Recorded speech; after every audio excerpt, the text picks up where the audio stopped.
কন্ডিশনটা দেখো, জায়গাটা সেই জায়গা সাংঘাতিক। যে রিয়াজের ব্লক আসে কেন, আমার ব্লক করার দরকার নেই। জমিদারের পূর্বপুরুষের সাথে ঘোরাঘুরি করলে আমাদের ব্লকের দরকার হয় না, আমার এমনি ডলার ঢোকে।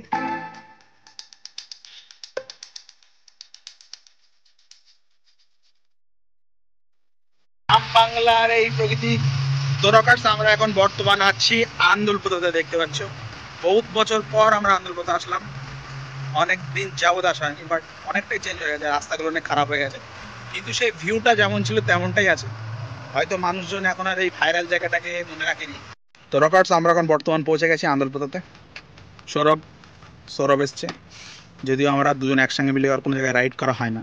সে আমি একটু দাড়ি টাড়ি কেটে কেমন একটা পাগল পাগল লাগছে, কিন্তু জানি না, কাটতে হলো। এটা অফিসে জয়েন করেছে, এই জন্য কাটতে হচ্ছে ভাই। সঙ্গে সাথে আছে সৌরভ, মানে সৌরভ গাঙ্গুলি না, এটা হচ্ছে সৌরভ, সে বিখ্যাত গরু সৌরভ। আন্দুলপোতা দেখালাম, মাঝখানে তোমাদের যা পাবো তাই দেখাবো, কি খাবো দেখাবো, জানি না এসব ব্লগ এখন চলছে কিনা, বাট আমরা চালিয়ে যাচ্ছি। বহুত বছর পর মনে হচ্ছে না আমি ইউটিউবে বেশি আছি। এই যে দেখতে পাচ্ছ আমাদের নিউ মেম্বার, এই বাইকটা তোমার কখনো ব্লগে দেখোনি, আর ফার্স্ট টাইম সৌরভ রাইড করেছে। আমি পিছনে বসে এসছি 2 ঘন্টার রাস্তা 4 ঘন্টা এসছি, বাট পৌঁছে গেছি। हसदे चेहरे का मतलब ये नहीं होता कि उन्हें कोई तकलीफ नहीं होती, उसका मतलब ये होता है कि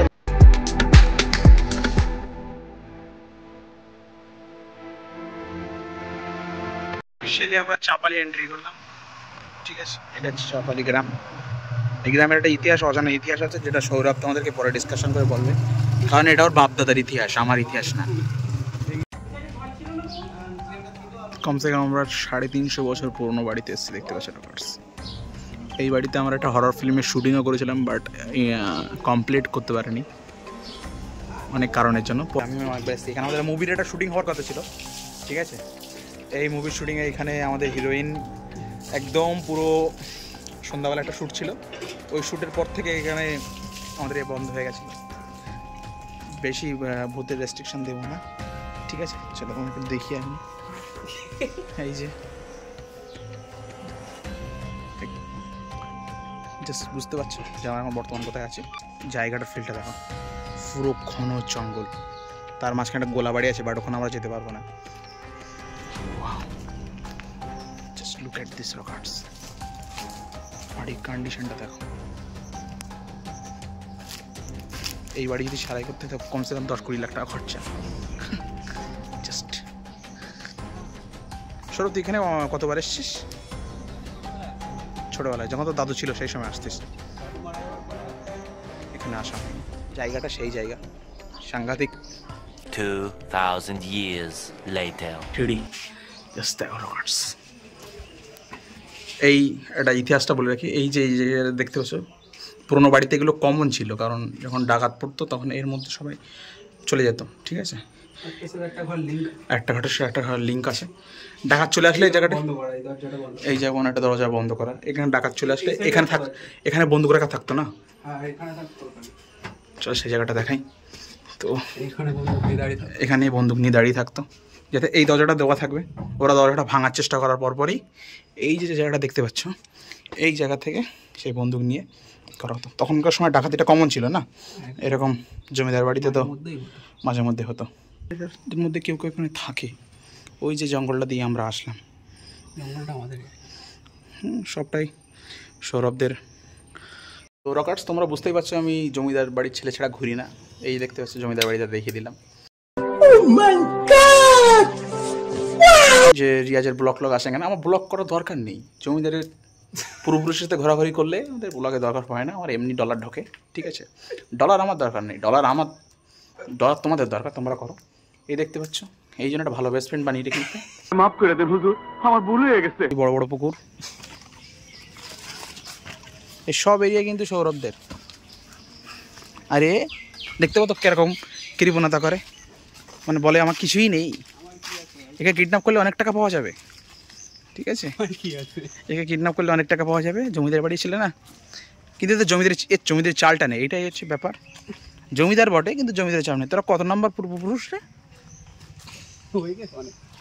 অনেক না। জমিদার বাবুর সাথে আমি বর্তমান পুকুরের সামনে দাঁড়িয়ে রয়েছি, ক্যামেরাম্যান রিয়াজ ডগ ব্লগস। দেখতে পাচ্ছ, মনে হচ্ছে এটা নেকড়ে বাঘ, ঠিক আছে। না ওটা শিয়াল, কিন্তু ব্লগের জন্য বলতে হয় নেকড়ে বাঘ। তার মানে কত বড় জমিদার সেটাও তোমরা বুঝে দেখো। এটা ইনসাল্ট ছিল না, জমিদারি আছে কিন্তু এখন দখলে নেই, এটাই সব থেকে বড়ো ব্যাপার। এখন জমিদার বাড়িতে এখন পোলট্রি চাষ হচ্ছে, এই হচ্ছে জমিদার বাড়ি বর্তমান রিয়েলিটি। আর এসব ছেলেবেলে 20,000 টাকার মাইনের জন্য কলকাতাতে পড়ে পড়ে মরছে। এখন বর্তমান জমিদারদের এই আছে অবস্থা। গজব বেইজ্জতি। নেকড়ে বাঘ কিন্তু আমাদের দিকে আসতে পারে, চলো জঙ্গল থেকে এখন আমরা পালিয়ে যাই। এখন বাজে 12:51, মানে ধরতে গেলে টানা দুপুর। তো আমরা জমিদার বাড়ি ভ্রমণ শেষ, তো আমরা এখন গাড়াকুপ হয়ে সোজা খোলাপাতা হয়ে সোনা হোটেল থেকে খেয়ে বাড়ির উদ্দেশ্যে রওনা দেব, ঠিক আছে? তো চলো চলো রোডে গিয়ে দেখা হোক, এখন আর বেশি ভাট না ওকে, যদিও প্রচণ্ড হিউম্যানিটি, তারপরেও আমরা বার হলাম কারণ আজকে সানডে আমাদের দুজনেরই ছুটি। তো কোথায় আর এক কথায় ফ্লেক্স করছি না যে আমি চাকরি পেয়েছি, জাস্ট আমি এটা বললাম এই আর কি। সোনা হোটেলে না এটাই না, এখন মাইনে পাওয়া শুরু করিনি, ঠিক আছে? ওটা নিতা বৌদি দেবে আমাদেরকে মাইনেটা। এখন জমিদার বাবুর সাথে আমরা চলে আসলাম আমাদের সোনা হোটেলে, ঠিক আছে? তো এখনও কিছু প্লেটের সামনে আসেনি, আমরা জাস্ট অর্ডার করেছি প্লেন সবজি ভাত, কারণ হচ্ছে জমিদারের পকেট খালি হয়ে গেছে, ঠিক আছে?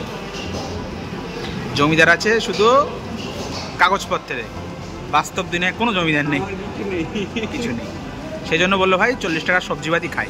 তো সবজি ভাত আসুক, তোমাদেরকে দেখাচ্ছি। তো এখন আমাদের সামনে চলে একটা সবজি থালি, ডাল আছে, পাঁপড় আছে, কুমড়ো আছে, আলু ভাজা আছে। তো এগুলো জাস্ট শেষ করবো।